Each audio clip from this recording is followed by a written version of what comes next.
Bom, boa tarde a todos. Fiz uma cura aqui na garganta, porque é importante, né? Senão retrai, né? Igual concreto, né?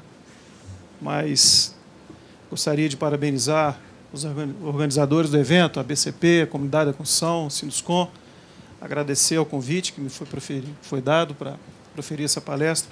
Um agradecimento muito especial ao Gustavo Lana, que me deu essa incumbência de falar sobre a importância das areias, especialmente a areia industrial nos concretos. Uma responsabilidade muito grande que eu vou tentar falar em aí 15, 20 minutos no máximo. É lógico que muitos dados que a gente vai apresentar são dados que depois a gente pode discutir com um pouco mais de critério, com um pouco mais de cuidado, porque 15 minutos é pouco tempo para a gente resumir a importância desse assunto. Então, nós vamos desenvolver, né, a palestra, a influência da areia industrial na otimização do concreto. E, para tanto, a gente vai seguir essa agenda. Tem a apresentação de algumas empresas, vender, né, o peixinho também é importante, né, Gustavo? O objetivo do estudo, por que motivou, né, os fatos motivadores desse estudo, o que nos levou a preparar esse material e apresentar aqui para vocês. Metodologias e procedimentos, né, que nos levou a fazer esses estudos. Enfim, toda a metodologia, dosagens iniciais de concreto, resultados obtidos, curvas de Abrams, algumas tabelas comparativas, enfim. Quando a gente vai para o laboratório, a gente tem que extrair ao máximo de todos os materiais que estão ali nas nossas mãos. Então, muitos resultados que se obtêm em laboratórios, muitas vezes eles não se reproduzem no campo. Porque laboratório é laboratório, é tudo ótimo, né?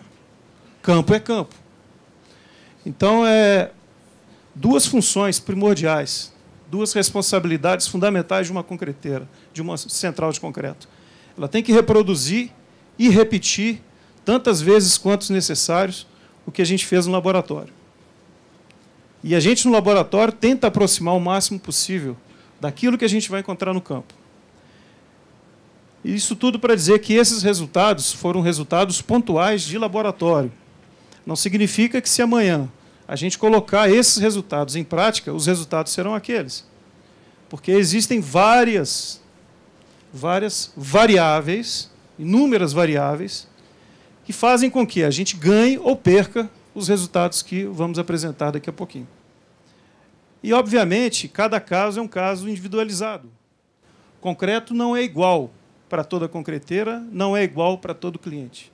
Todo cliente tem uma particularidade, toda concreteira tem uma particularidade.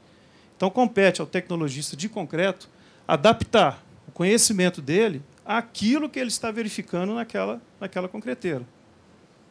Até a velocidade de rotação de um balão interfere na homogeneidade do concreto, para que vocês tenham uma ideia de quão variáveis nós temos pelas mãos. Ok? Continuando, então, apresentando então, a Lana, Martins Lana, uma empresa que não precisa de grandes apresentações, já está há 35 anos aí no mercado, né, grande e larga experiência, né, na produção de agregados para a construção civil. E ela conquistou, né, esse máximo, podemos dizer assim, graças a 5 pilares. E esses pilares são que norteiam, né, toda a produção hoje da Martins Lana. Sustentabilidade, desenvolvimento profissional, qualidade, atendimento, respeito, né, às comunidades vizinhas e 100% de cumprimento às leis e normas regulamentadoras. Quer dizer, é uma empresa realmente modelo no que diz respeito à mineração. Ainda bem que ela está aqui pertinho da gente, né, que a gente pode usufruir de todo esse conhecimento, de toda essa expertise. Alguns números que ilustram realmente a importância e a pujança da Martins Lana. A capacidade instalada aí de 6 milhões de toneladas por ano, a área total de mineração de 4 milhões de metros quadrados, capacidade de expedição de 120 caminhões por hora, 250 empregos diretos, 4.200 indiretos, 100% de terceirização de frota, 80 caminhões para isso, um portfólio de 32 produtos. Quer dizer, isso é o que há em matéria de tecnologia de agregado. Lá fora, o conceito de uma central de concreto, nos países, vamos dizer, desenvolvidos, é diferente, porque lá, na Europa, por exemplo, os agregados são armazenados em silos. Eles não são armazenados ao ar livre, como são os nossos agregados aqui. E lá você consegue fazer uma mescla de todos os agregados possíveis e imaginários, cada agregado num silo, e você consegue produzir aquele concreto com vários tipos de agregados, 4, 5, 6, 8, 10 tipos de agregados diferentes. Nós temos um produtor aí que tem 32 produtos. Por que não utilizar? Né? Dentro desses 32 produtos, alguns estão expostos aqui fora, né? Mas eu tenho certeza que, se todos nós formos lá na Lana, vamos ser muito bem recebidos para conhecer toda a linha de produção, todos os agregados, todos os produtos do seu portfólio. Enfim, nós temos aí areias, britas, vários tipos de pedras, para atender a todos os nichos de cadeia da construção civil. Concretos especiais, concretos autoadensáveis, concretos mais comuns, enfim, é para agradar gregos e troianos. A minha empresa, estamos aí no mercado há pouco mais de 3 anos, somos especialistas em concreto, tecnologia de materiais, projetos estruturais de médio e pequeno porte. Eu não quero, por enquanto, calcular estruturas muito grandes, não. E consultorias técnicas. Somos associados à ABS, Sinduscon, Ciprocing, enfim, estamos... Não tem aquele ditado de aves de mesma plumagem voam juntas? Então, a gente se associa aos excelentes profissionais para que nos tornemos também um excelente profissional. Bom, o objetivo do nosso estudo. O que nos motivou a ensaiar essa areia especial, essa areia industrial de Guinais da Martins Lana, comparando com outros tipos de materiais que a gente tem no mercado? Primeiramente, não é para falar que um produto é melhor nem pior do que o outro. Nem Jesus Cristo conseguiu agradar a todos, então seria muita pretensão da nossa parte tentar agradar a todos. Enfim, o objetivo maior é, se utilizarmos um material de excelente qualidade, como é essa areia industrial da Martins Lana, com certeza nós vamos obter um concreto de melhores características, tanto no estado fresco quanto no endurecido, e um concreto também num custo mais interessante, mantendo, obviamente, todas as características e especificações preconizadas anteriormente no projeto estrutural. Então, esses foram os possíveis, os principais fatos motivadores. Até então, a gente achava assim, possível redução no custo, quer dizer, a gente não tinha esse número em mãos. Então, poxa, será que utilizando esse material eu vou ganhar? O meu concreto vai se tornar um pouco mais barato? Até então, uma dúvida para a gente. Então, poxa, então vamos testar para a gente realmente ver se, utilizando esse material, quanto que nós vamos ganhar lá no metro cúbico de concreto. Obviamente, se nós ganharmos um pouquinho, né, no custo variável do concreto, a nossa margem comercial na concreteira vai maximizar, né? E existem alguns critérios que a gente colocou. Por exemplo, a manutenção de plasticidade, né? Existem, né, algumas teorias que falam que agregados artificiais perdem muita água, enfim. Quer dizer, foram experiências que a gente fez, testes que a gente fez de uma forma muito simples, mas nós verificamos que essa manutenção de plasticidade, de coesão de concreto, se manteve presente em todos os mixes de traços que a gente fez.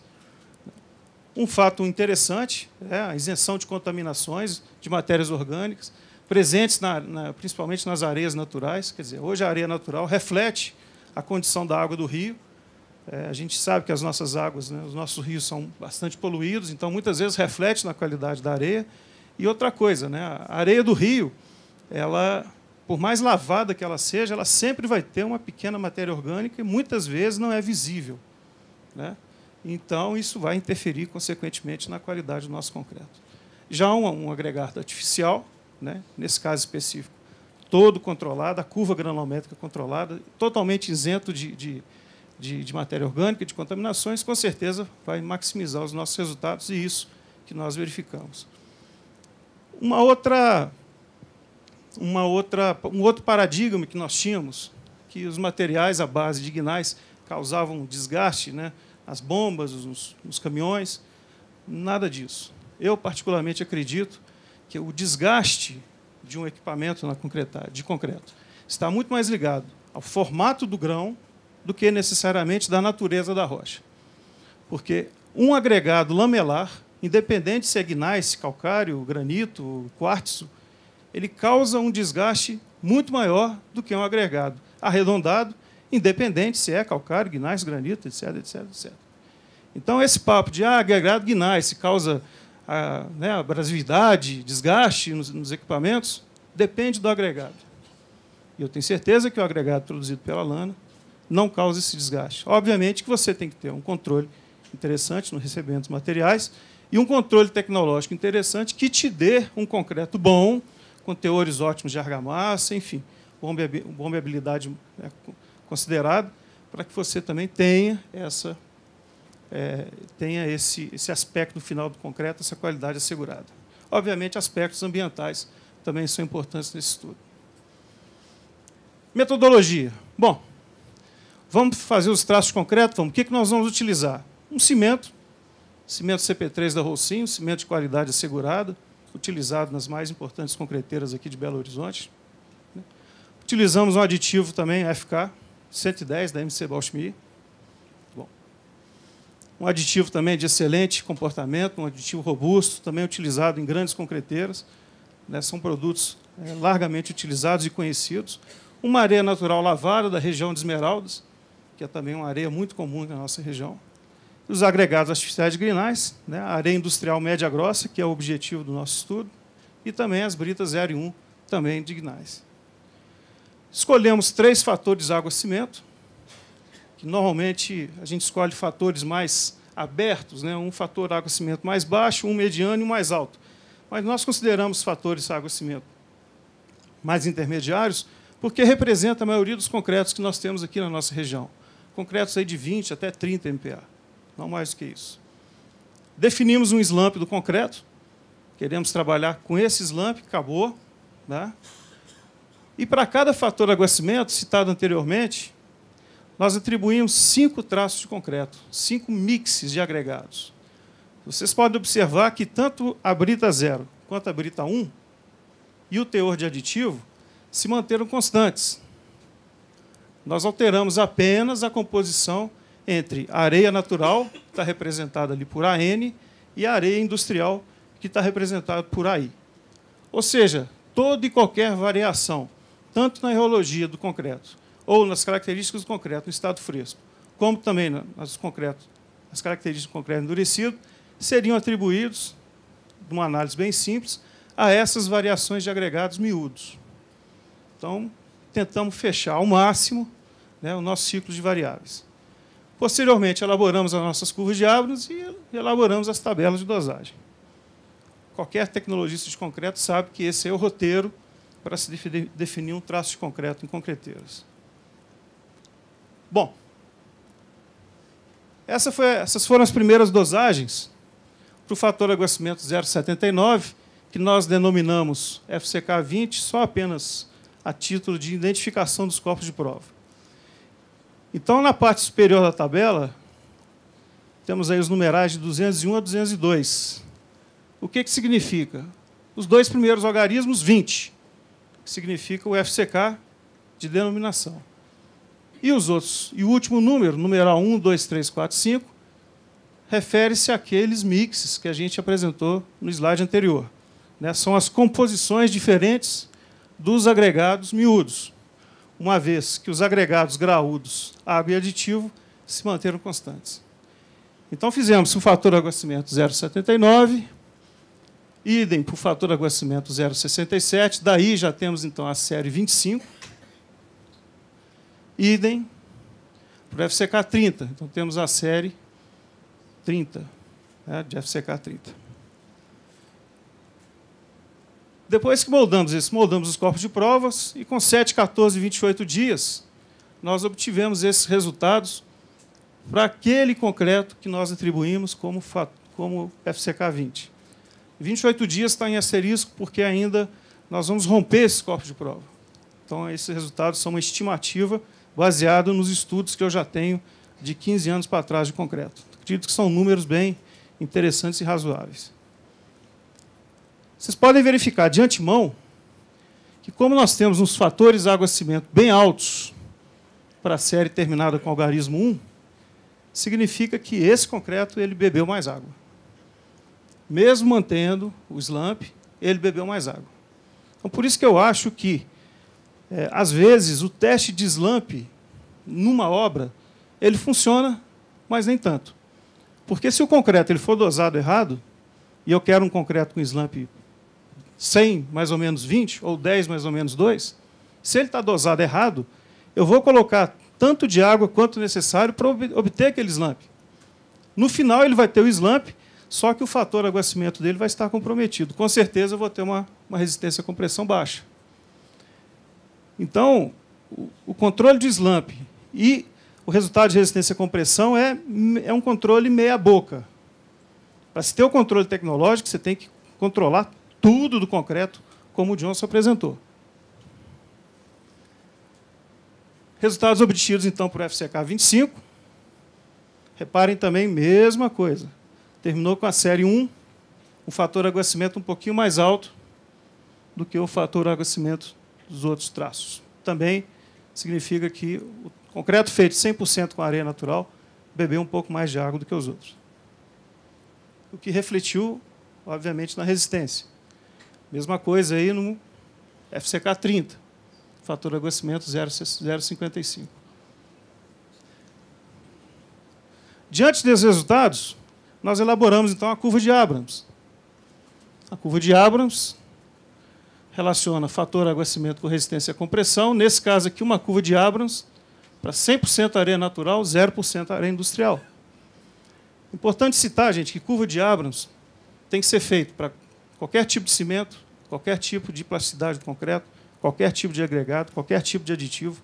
Isso tudo impacta positiva ou negativamente naquela inclinação e, obviamente, na obtenção de fatores de aguacimento e de resistência à compressão. Elaboramos uma outra curva de Abrams com uma mescla diferente, 75% de areia natural, 25% de areia industrial. Uma outra curva de Abrams, meio a meio, 50% de cada agregado. Uma quarta curva de Abrams, com 25% de areia natural, 75% de areia industrial. E a última curva de Abrams, 0% areia natural, 100% de areia industrial. Diante dessa curva de Abrams, então, dessas 5 curvas de Abrams, aí partimos, então, para as tabelas finais de dosagem de concreto. Consideramos, então, essas premissas, as características que nós queríamos dos concretos. Um desvio padrão 4, que é um desvio padrão bom para quem está iniciando uma produção de concreto. Definimos o slump, teor médio de argamassa, agregados com 0% de umidade, e os preços médios de cada um dos MCCs, materiais componentes do concreto. Só para a gente ter uma ideia de quanto seriam, então, os preços dos concretos com aqueles vários mixes de materiais que nós fizemos. Obviamente que esses preços são preços médios, né? Não significa que nós vamos encontrar isso no mercado, assim, de cara. Ah, eu estou pagando mais, estou pagando menos. Não, isso é uma ideia, uma média. Ok? E aí, então, essa é a primeira tabela.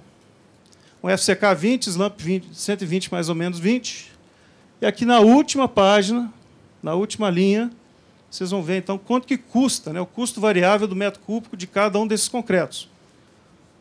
Então, houve uma redução significativa à medida que nós utilizamos a areia industrial em maior escala. Não significa, volto a falar, que são esses os números que nós vamos obter no campo. Não. Isso são condições de laboratório, não são condições de dia a dia. Tá? Mas é um norte. Quer dizer, comprovamos, então, o potencial de utilização dessas areias industriais na obtenção de concretos com melhor resistência à compressão e, obviamente, concretos num custo mais interessante. FCK 25, idem. Tivemos aí uma redução muito interessante nos preços finais dos concretos, provando também, né, a excelência desse agregado para esse tipo de concreto, e o que se refletiu também no FCK 30. Ou seja, é viável, é um agregado que pode ser utilizado sem problema nenhum, né, nos concretos do dia a dia. E quem souber utilizar esses agregados, especialmente essa areia industrial, vai obter um ganho bastante interessante. Algumas fotos que ilustram aí, né, os nossos ensaios. No caso da areia, tem um torrãozinho de argila do lado, né? Isso é um grande problema das areias naturais. Imagina um torrãozinho desse de argila num piso. Quer dizer, areia de rio, né? Areia natural de rio. É importante no concreto? Sim, eu gosto muito da areia. Mas tem que ter um controle muito grande no recebimento. Porque senão podemos ter surpresas indesejáveis aí. É um apoio muito grande da MC Balchimir. Nos cedeu aí esse equipamento aqui, uma mini betoneira, um misturador excelente, de excelente desempenho, isso agiliza bastante os nossos ensaios. O laboratório móvel da MC foi lá nos ajudar, né? E aí, na foto inferior, mais algumas contaminações na areia natural. Quer dizer, temos que ficar bastante alerta com relação a esse tipo de ocorrência. Aí uma ideia, né, dos concretos, aspecto de coesão, né? Concretos coesos, concretos que não exudaram, não tiveram nenhum tipo de segregação, enfim, concretos de excelente qualidade. É uma amostra aí dos corpos de prova e da moldagem, né? Feijão com arroz, todo mundo sabe como é que isso faz. Sim, vamos agradecer a Rolsim na foto dela, com certeza. Mais alguns aspectos aí dos corpos de prova. Interessante, não sei se vai dar para ilustrar. Esse primeiro corpo de prova foi um corpo de prova feito 100% com areia natural, a série dele, a série 301, não sei se dá para a gente verificar aí direitinho. Ele apresentou um retardo de pega, tanto é que, na hora que nós desformamos, o aspecto dele ficou um aspecto mais rugoso, não foi aquele aspecto íntegro dos outros corpos de prova. Uma explicação para isso, a matéria orgânica da areia reagindo com o aditivo, causando, então, um retardo de pega nos concretos. Mais um ponto de atenção do nosso dia a dia. Os corpos de prova foram rompidos no laboratório da Rolsim. Aqui também agradecemos o apoio que tem nos dado aí ao longo desses anos todos, especialmente nesses ensaios. Uma prensa aí de 200 toneladas, né? Uma prensa uma das mais antigas da Rolsim e a melhor que tem, né, Fabrício? Melhor que tem. Uma prensa que não dá defeito nunca. E tivemos aí rompimento dos corpos de prova, excelentes resultados, desvio muito baixo. Enfim, as conclusões que realmente essa areia industrial, né, média grossa, gneiss, apresenta um excelente potencial na otimização das dosagens.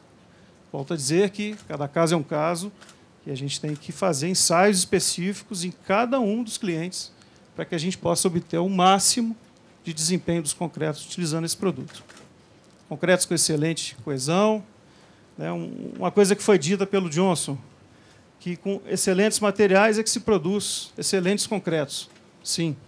Agora, onde a gente não tem esses excelentes materiais? Eu costumo dizer que na tecnologia de concreto, se o material for bom, ótimo, a gente aprende a trabalhar com ele. Se o material for ruim, ótimo, a gente aprende a trabalhar com ele também. Ele não pode ser heterogêneo, ele não pode variar muito, porque senão deixa todo mundo maluco, né? Nós temos aqui uma variedade de agregados muito bons, 32 produtos na linha Martins Lano. E lá no Amazonas, lá em Manaus? Então vamos aprender a trabalhar com os materiais de lá, desde que eles sejam constantes. Podem ser ruins, não tem problema, desde que sejam constantes. Okay? Como eu disse, verificamos então o retardo de pega no corpo de prova da série 301, muito provavelmente devido à matéria orgânica, né, reagindo com o aditivo. Né. As melhores mesclas, no meu ponto de vista, foram aqueles meio a meio, um pouquinho de areia meio a meio, né, areia natural com areia industrial, e 25% 75, 25% de areia natural, 75% de areia industrial. E por que não 0 e 100? Foi porque obtive o maior ganho, porque ficou um concreto realmente áspero. Lógico que hoje nós temos aditivos e temos formas de combater essa aspereza no concreto. Mas a gente poderia perder um pouco no preço final do concreto. Então, essas duas mesclas, para mim, foram as que deram o melhor resultado. Um fato muito interessante é que a entrega desse material, dessa areia, é em peso. E para quem entende de concreteira, sabe que a quebra de estoque é um dos fatores muito grandes para a contabilidade baixa. Tá? para quebra de contabilidade numa concreteira, porque você recebe um material em volume e vende em peso, como é que você faz essa conversão? Isso varia muito. Você recebendo em peso, vendendo em peso, que é o caso da areia artificial, ótimo, tranquilo. Perdão? Obviamente, é aquele análise de potencial para cada cliente, é isso que a gente volta a frisar, tanto a Martins Lana quanto nós estamos à disposição para visitarmos os clientes e fazermos esses ensaios no próprio cliente para verificar mais ainda, né, comprovar mais ainda a eficácia dessa areia industrial. Obviamente, os agradecimentos especiais que eu já fiz, mas só reforçando o agradecimento à Holcim e à MC Balchmir. Então, nosso muito obrigado. E os contatos. É o estande da Martins Lana, né, na porta. Nós estamos lá também para tirar as dúvidas. Obrigado.